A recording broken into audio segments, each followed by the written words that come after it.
Welcome to The Source, where we combine the headlines with in-depth conversations with the newsmakers themselves. I'm Pinky Webb. Today on the program, farmers and fishermen groups have a wish list for President-elect Bongbong Marcos as he takes the helm as agriculture chief.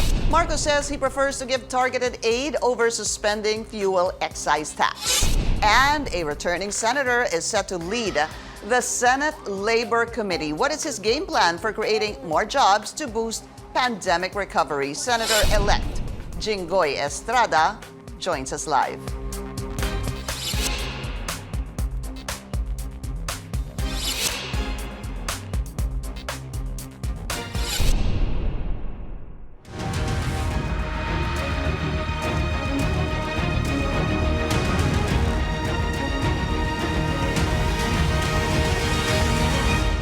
Mixed reactions as President-elect Bongbong Marcos takes the reins of the Agriculture Department. While some groups welcome the move, others are expressing doubts if Marcos really knows how to address the sector's issues. And calls to suspend excise tax heighten as more PUV drivers stop operations due to soaring fuel prices. Let's go straight to the source of the story. We have Senator-elect Jinggoy Estrada. Senator Estrada, kamusta po kayo? Welcome to the source. Good morning, Pinky, and to all the viewers. Magandang umaga po sa lahat. Are you excited, sir, to go back to the Senate on, is it July 24, 25? Well, of course, I'm excited. No, it's on July 25, the son of the president. Yeah. And of course, I'm excited to work again in the Senate para makatulong sa ating mga kababayan. There's a lot of issues and challenges that this administration will be facing. Let's talk about first current issues. Ano ho ang inyong thoughts or reaction with President-elect Bongbong Marcos taking the helm for the meantime, temporarily, as DA Secretary? Well, I think it's a good decision on the part of the president and a very admirable one, if I may say. And it shows how decisive and very hands-on our president is. And it may not be the end-all or be-all solution to all the problems besetting the agricultural sector, including the food crisis. But for sure, decision-making will be really fast, and solutions can be undertaken and implemented right away dahil ang Pangulo na mismo ang magkukumpas dyan sa Department of Agriculture. Imagine the full powers and the focus of the President being directed to the agriculture sector. And I think it is an exciting time that the sector finally gets attention and the support it needs and deserves. And definitely, sir, when it comes to the budget of the Department of Agriculture, it seems like whatever budget will be presented will have no problem. We'll have probably what we would say a smooth sailing in both houses of Congress. I definitely think so. Okay. So, pinag-usapan po natin high priority of this incoming administration with the President-elect taking on the portfolio as Department of Agriculture Secretary. I was able to speak to incoming NEDA Chief Balisacan, and he says we are actually experiencing an agricultural crisis. Sir, Senator, do you have programs or bills in mind to help the agriculture sector? Well, right now I do not have any bills regarding the agriculture sector, but once the session begins, of course we all have to study what is proper and what will be the benefits for all our farmers. If I'm not mistaken, and please correct me if I'm wrong, sir, you were a member of the Agriculture Committee back in the 15th Congress? No, I don't think so. You weren't? Okay. I weren't. All I right. wasn't. Thanks for that clarification. Okay, so pag-usapan po natin, obviously, a current, very important issue, excise tax. We are facing rising prices of oil. Sama na po dito yung basic commodities. Humihina na rin po ang piso laban sa dolyar. There are two senators who are already planning to file a bill to suspend the excise taxes. Senator, would you support this? Well, Pinky, the rise in fuel prices can be mainly attributed to the price of the crude oil in the world market. which is, I believe it's $100 per barrel, no? And the Philippines, our country is a heavy importer of oil, and is more vulnerable to price increases compared to its Southeast nation neighbors. And as mentioned by our president, President Duterte before, Indonesia may mga reserves, Malaysia may mga reserves, sa Pilipinas, wala tayong reserves. So every time bibili tayo gasolina, we use our own savings. In the news, everyone has been clamoring for the suspension of the excise taxes on fuel products brought about by Republic Act 10963 or the train law. The first phase of that particular law in train 1 provided for the reduced income tax rates for individuals, but at the same time also imposed new excise taxes on diesel, liquefied petroleum gas, kerosene, and bunker fuel. And is widely perceived to be the leading cause of the country's worsening condition. And I think I heard reports that the Secretary Dominguez told the cabinet meeting on Tuesday that the fuel excise tax imposed under highly opposed tax reform program must be retained because they already budgeted it for salaries of school teachers, yung build programs, and other expenses. And I think hindi rin tutol din si Secretary Dominguez na isuspend yung excise taxes. Even President-elect Bongbong Marcos is very cold to this idea, no? Pero when you talk about the train law, there was a provision there that allowed actually a number of years for the suspension of excise taxes once it reaches 3 months of $80 and over per barrel. That provision in the train law has actually expired. Hence, Senator Grace Poe wants to file a bill on this na kapag umabot sa $80 per barrel ng 3 months na sunod-sunod, automatic po na matatanggal yung excise tax. Again, is this something worth looking into? Is this something you feel you would support as Senator? Well, kailangan natin muna pag-aralan natin mabuti, no? Because I heard the Secretary of Finance, si Secretary Dominguez, proposed the government direct aid to the most vulnerable sectors, allocating around 33 billion for unconditional cash transfers to the bottom 50% of all households, or an estimated 74.7 million Filipinos. And this would mean each qualified household would receive 200 a month, or a total of 2,400 as aid.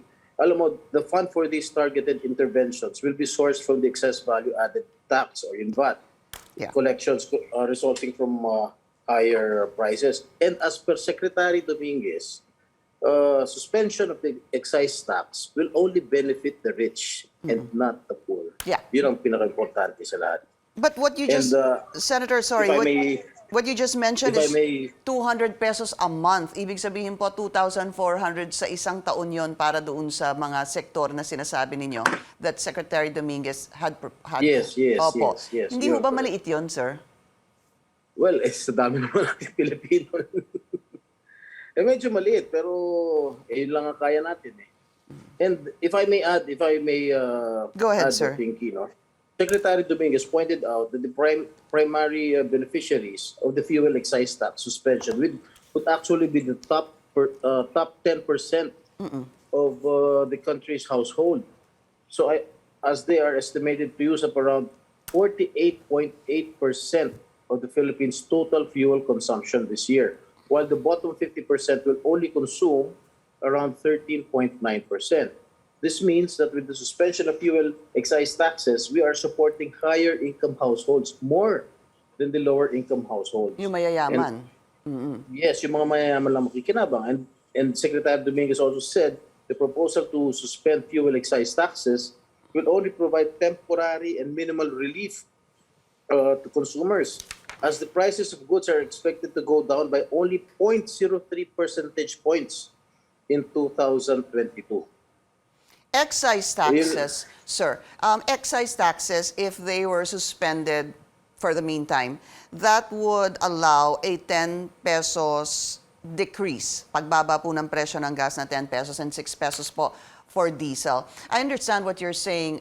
Secretary Dominguez had mentioned that na talagang basically what is being said is that kapag tinanggal po itong excise tax, ang makikinabang lang yung kumbaga yung 10%, yung pinakamayayaman na lang.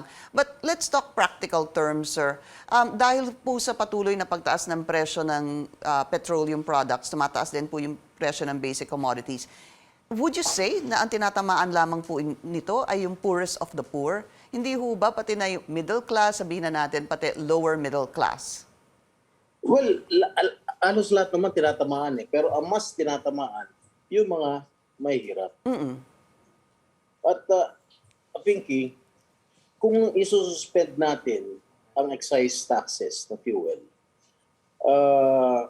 lalong babagsak ang ating ekonomiya. Uutang tayo ng utang, lalong lalaki at lalaki yung utang natin. Siyempre, utang na naman tayo sa ibang iba't ibang bansa para to recover. Yun ang hindi maganda para sa atin. So you don't support it? I am not keen on support. Okay. There is just one thing before we go on a break, sir, that Senator Pimentel was saying na kapag nangyari po ito, government should implement belt-tightening measures. In other words, magtipid siguro yung gobyerno sa ilang mga budget nila for different agencies. Magsikip na sinturon. Opo. How about that? Because with your line of argument, we have to borrow money kapag ginawa natin to dahil obviously malaking pinagkukunan ng pera itong excise tax and VAT. Ano po. So isn't belt-tightening measures by the government an option? Yes, it is an option. I agree with Senator Coco Pimentel. Okay. And it is up to the new administration on how to tighten the belt. Okay. We need to talk about a campaign promise of Senator Jinggoy Estrada, jobs. What are his plans? But we need to take a very short break. This is The Source on CNN Philippines. Please stay tuned.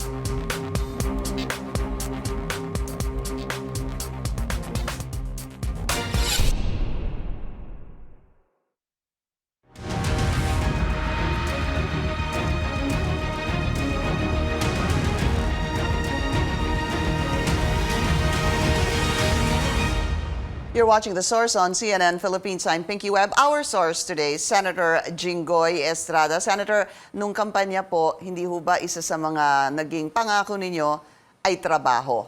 So, let's just put the numbers here. PSA says that as of April, there are 2.76 million jobless Filipinos. At sir, posible pong madagdagan ito dahil I'm sure, alam nyo, dahil sa pagtaas ng presyo ng produktong petrolyo, marami po sa ating mga driver, kababayan ng mga driver ng jeep, taxi, ay naghahanap na lang po ng ibang trabaho. What is your plan regarding this, sir? Well, first of all, yes, that is true. That is one of my campaign promises during the campaign to provide jobs because of what happened to us during the pandemic. Marami nawalan ng trabaho, marami nagkasakit, marami nagsimatayan because of COVID-19 at talaga nakakaawa. Lalong-lalo na yung mga mahirap na nawalan ng trabaho. First of all, we have to strengthen the agriculture sector, strengthen the tourism sector, and third, we have to tinker with the Constitution with regard to the economic provision. Dahil pumayag na yata si incoming President Bongbong Marcos na pwede na magkaroon ng 100% foreign ownership dito sa atin. And that I totally support at magkakaroon tayo. We can generate more jobs pag pwede na ang 100% ang foreign ownership. We have to tinker with or amend the Constitution with regard only to the economic provision. The economic provisions under the Constitution. Yes. And before we go to that, sir, you said strengthening the agriculture and tourism sector. How? Well, we have to give more funds to the Department of Agriculture and Department of Tourism. Kailangan natin palakasin o bigyan ng insentibo ang ating mga magsasaka no? At talagang right now, kaya nga sinabi ko kanina, talagang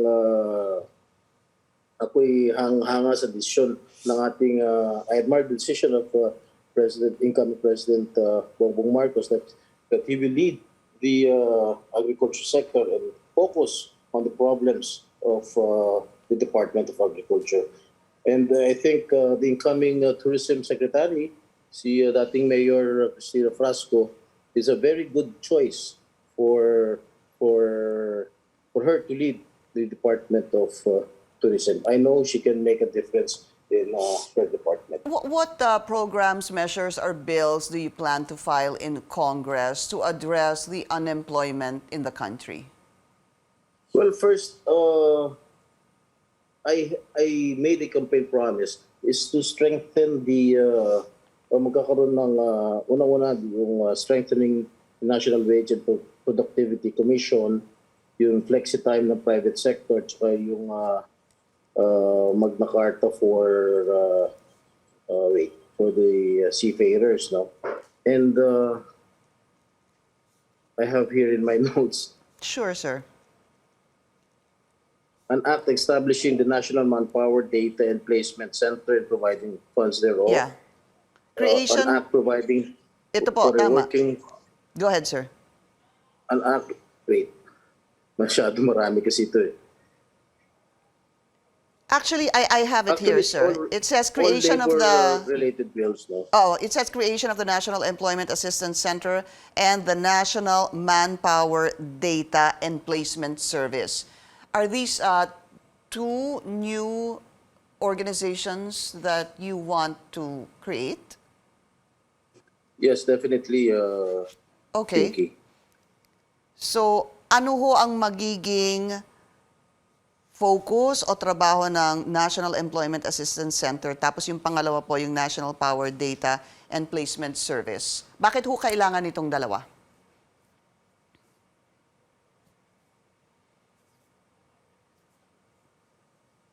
Oh, sorry sir, I think you're on mute.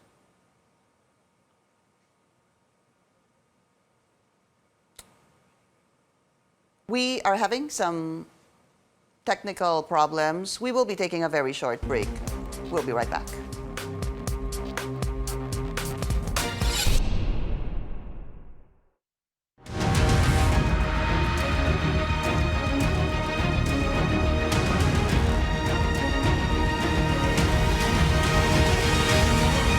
You're watching The Source on CNN Philippines. I'm Pinky Webb. Our source today is Senator Jinggoy Estrada. Senator, apologies for that, and to our viewers as well. We were having technical difficulty. Senator, pag-usapan po natin yung sinabi niyong create this National Employment Assistance Center at National Manpower Data and Placement Service. Tell us more about this. Well, yung National Manpower Data Center, parang yung ESO bill, no? Maglalagay tayo ng siguro isang department under the Department of Labor. Hindi naman department or isang, what do you call this? Isang agency under the Department of Labor na parang peso bill na lahat ng data na kailangan ng mga nangangailangan ng trabaho, magre-register doon. Okay. So we have to strengthen itong National Data Manpower Center. National Employment Assistance Center. Parang yung peso office lang yan. I see. Okay. But I'm sure that you've realized that one of our bigger problems is this, yung tinatawag pong mismatch. Hindi po nagmamatch yung trabaho doon po sa kakayahan ng empleyado or vice versa. Is this something that needs to be looked into, and what must be done? Definitely. Well, I will have to consult with the officials of the Department of Labor and Employment with regard to the yung tinatawag na mismatching na sinasabi po ninyo. Ito pong Department of Migrant Workers, is this, meron na po yan supposed to be funding for next year? Tell us more about this. Have you studied this enough? I'm not sure if that has already been funded or that has been included in the General Appropriations Act yet, because I was not yet. I was I was Right. not a member of the Senate last year, no. Hindi ko alam kung napondohan na yung Department of Migrant Workers. But of course, again, the choice of incoming President Marcos of Secretary Toots Ople to head the Department of Migrant Workers is a very very good choice. I have known incoming Secretary Toots Ople ever since I handled the Committee on Labor when I first became a senator. Talagang alam na alam niya ang mga problema ng ating mga overseas Filipino workers. Yeah. She has been there helping them out Yes. for decades. Ano po? Aral na aral sa tatay niya. Apo. Senator, what about this? There are proposals to actually lift ito pong deployment ban sa Saudi Arabia for newly hired domestic helpers. Sang-ayon ho ba kayo? And the other question is, kung sang-ayon kayo, paano po yung mga kaso ng abuses in terms of hindi po nababayaran yung ating mga kababayan ng kanilang sweldo?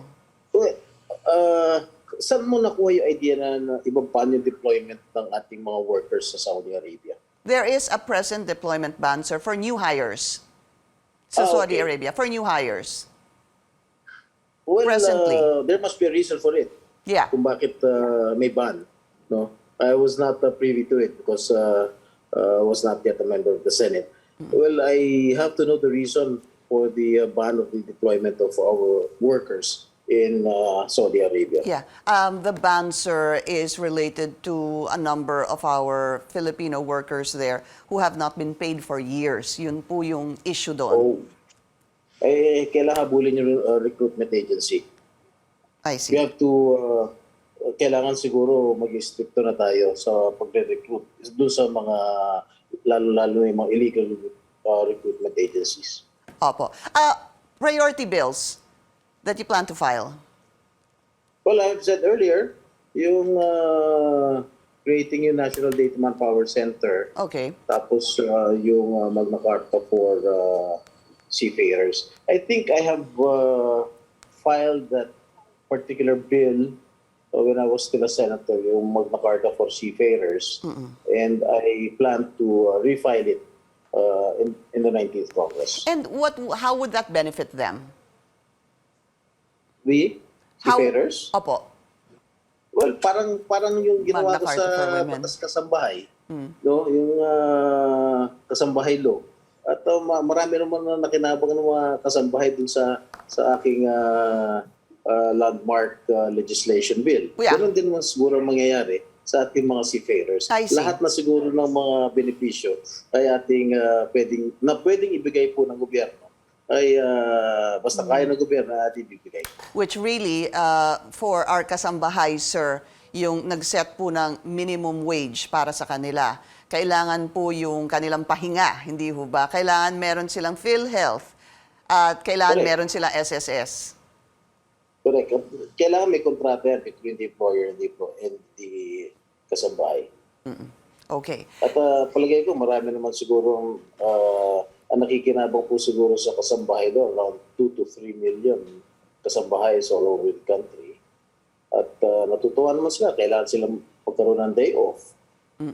Kailangan mas kung ano yung kinakain din ng amo nila, ito nang ipakain din sa mga kasambahay dahil at binigyan natin sila ng dignidad yung ating Right. mga kasambahay. Dati ang tawag natin sa mga kasambahay, katulong, maid, muchacha, alila, atchay. Pangit, masakit na sa tenga eh. Kawawa naman itong mga kasambahay natin. They are in ito yung fact, mga our employees. one of the neglected sectors of our society. Opo. Kasama natin sa bayan, kung uwi yung amo ng madaling araw, sino nagbubukas ng pintuan natin, di ba kasambahay din? Yung mga, minsan yung mga kamag-anak natin, hindi naman, minsan hindi rin tulog ng madaling araw, hindi naman sila magbubukas ng pintuan para sa atin, lalo na yung mga amo na madaling araw umuwi, Opo. katulad ko. Katulad po nino. Katulad po ninyo, sabi nyo. Okay. Senator, thank you so much for your time. I know you took time out, no? Kasi nga, nagbabakasyon po kayo. So maraming salamat po sa inyong oras. Senator Jinggoy Estrada, sir. Thank you, Pinky. Thank you. My honor. And thank you for joining us here on The Source. I'm Pinky Webb. You're watching CNN Philippines.